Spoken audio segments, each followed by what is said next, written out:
Assalamualaikum warahmatullahi wabarakatuh. Apa kabar anak-anakku semuanya? Semoga kalian dalam kondisi sehat walafiat, tetap semangat belajar dari rumah bersama ayah dan bunda kalian. Anak-anak, pada pertemuan kita ini kita akan belajar tematik dengan tema 7 yaitu kebersamaan, dengan subtema 4 yaitu kebersamaan di tempat wisata.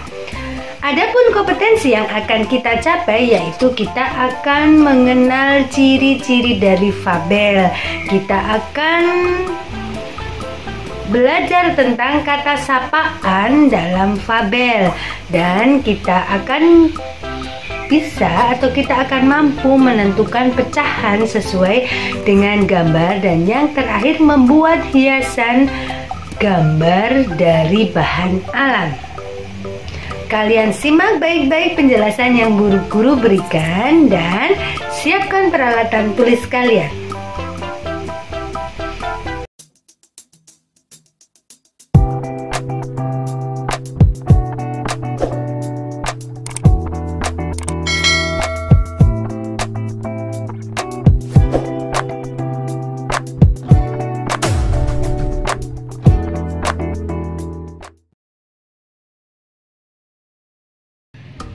Sekarang kita akan belajar kembali atau Bu Guru akan mengingatkan tentang ciri-ciri fabel, antara lain sebagai berikut. Cerita dalam fabel merupakan cerita fiksi atau merupakan cerita karangan penulis. Tokoh yang ada di dalam fabel adalah hewan. Hewan dalam fabel biasanya memiliki sifat atau watak seperti manusia. Sekarang kita belajar tentang kata sapaan dalam fabel. Kata sapaan adalah kata yang digunakan untuk menyapa atau menegur seseorang saat berbicara. Dalam sebuah fabel, kata sapaan dapat dijumpai pada kalimat yang diucapkan oleh tokoh. Kata sapaan digunakan agar kalimat yang diucapkan terdengar lebih santun saat kita berbicara. Kata sapaan ada beragam bentuk, antara lain nama kedudukan dalam keluarga, gelar, atau jenis pekerjaan seseorang. Jadi misalkan kalau di dalam kata sapaan di dalam keluarga seperti ayah, ibu, adik, kakak. Misalkan dalam gelar contohnya seperti Bu Guru, Pak Guru, Bu Dokter, Pak Dokter, Pak Tani, seperti itu. Dengarkan dongeng kita asal usul kota Surabaya. Cerita rakyat dari mana anak-anak? Ya, dari Jawa Timur. Dahulu di lautan luas sering terjadi perkelahian antara ikan hiu, sura dengan buaya. Mereka berkelahi hanya karena berebut mangsa. Keduanya sama-sama kuat, sama-sama tangkas, sama-sama cerdik, sama-sama ganas, dan sama-sama rakus. Sudah berkali-kali mereka berkelahi, namun belum pernah ada yang menang ataupun yang kalah. Akhirnya mereka mengadakan kesepakatan. Sura berkata, "Aku bosan terus-menerus berkelahi dengan buaya." "Aku juga, Sura. Apa yang harus kita lakukan agar kita tidak berkelahi?" Sura menjawab, "Untuk mencegah perkelahian di antara kita, sebaiknya kita membagi daerah kekuasaan menjadi dua.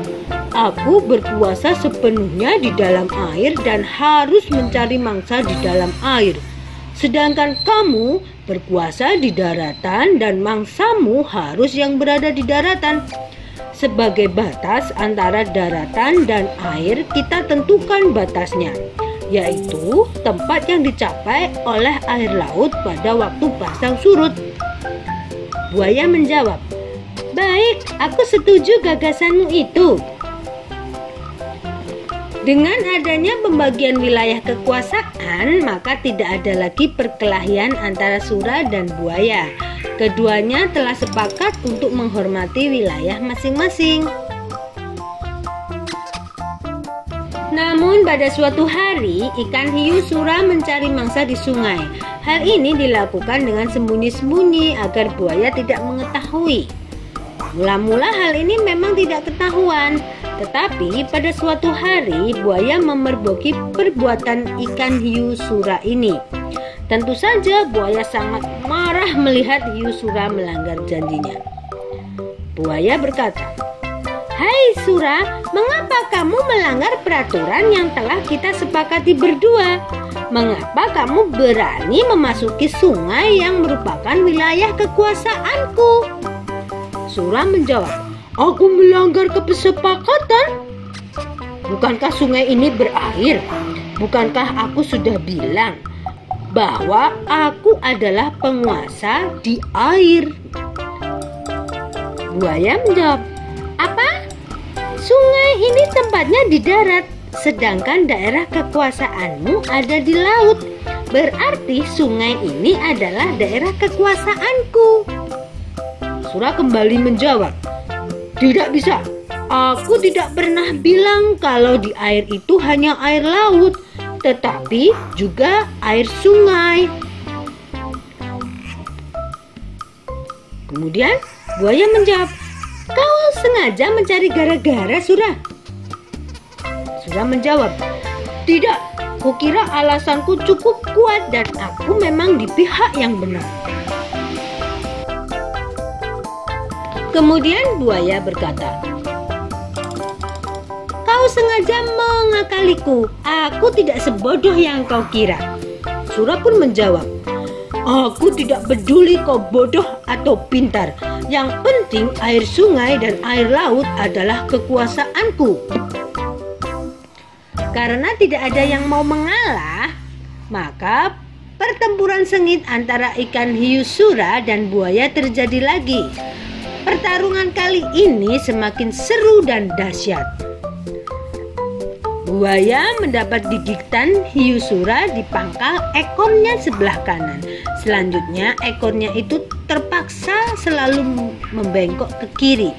Sementara ikan sura juga tergigit ekornya hingga sampai putus. Lalu ikan sura kembali ke lautan.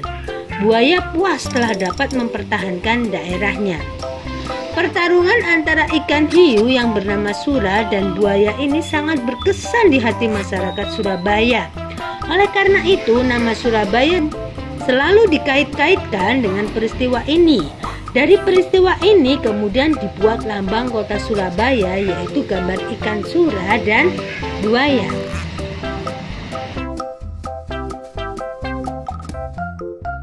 Tugas kalian adalah jawablah pertanyaan-pertanyaan berikut sesuai dengan cerita tadi. Yang pertama, mengapa Sura dan buaya selalu bertengkar? Yang kedua, bagaimana cara mereka menyelesaikan perselisihan mereka? Yang ketiga, mengapa buaya sangat marah kepada Sura setelah perjanjian mereka?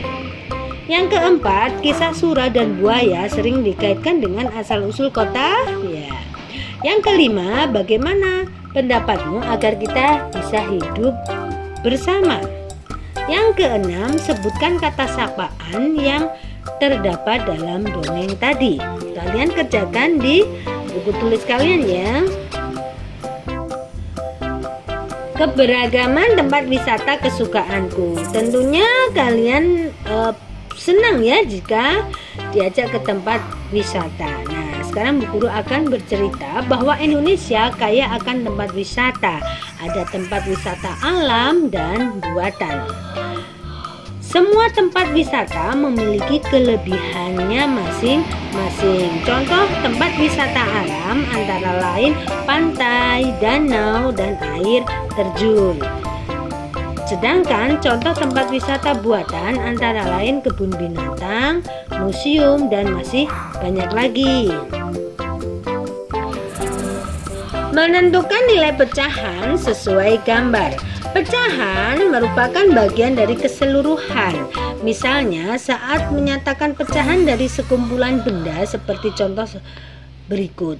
Di dalam kandang terdapat 4 ekor ayam, maka 1 ekor ayam merupakan 1/4 bagian isi kandang. Jika kita tulis maka 1/4. Kalian perhatikan contoh selanjutnya.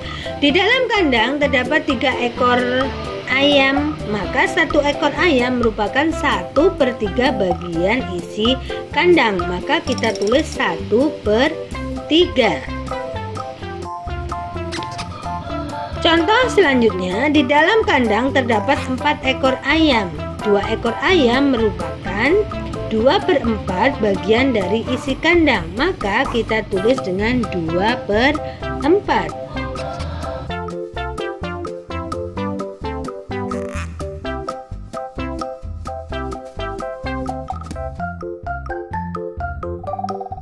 Setelah kita belajar tentang pecahan, maka kita belajar tentang bagaimana membuat hiasan gambar dari bahan alam.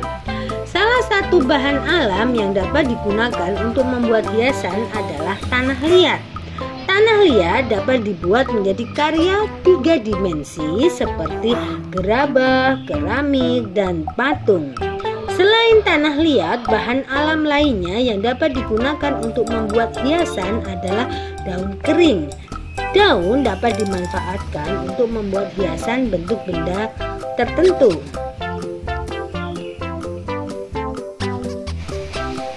Anak-anak, itu tadi penjelasan yang Bu Guru berikan. Jika kalian kurang memahami apa yang telah Bu Guru sampaikan, kalian bisa bertanya kepada ayah dan bunda kalian.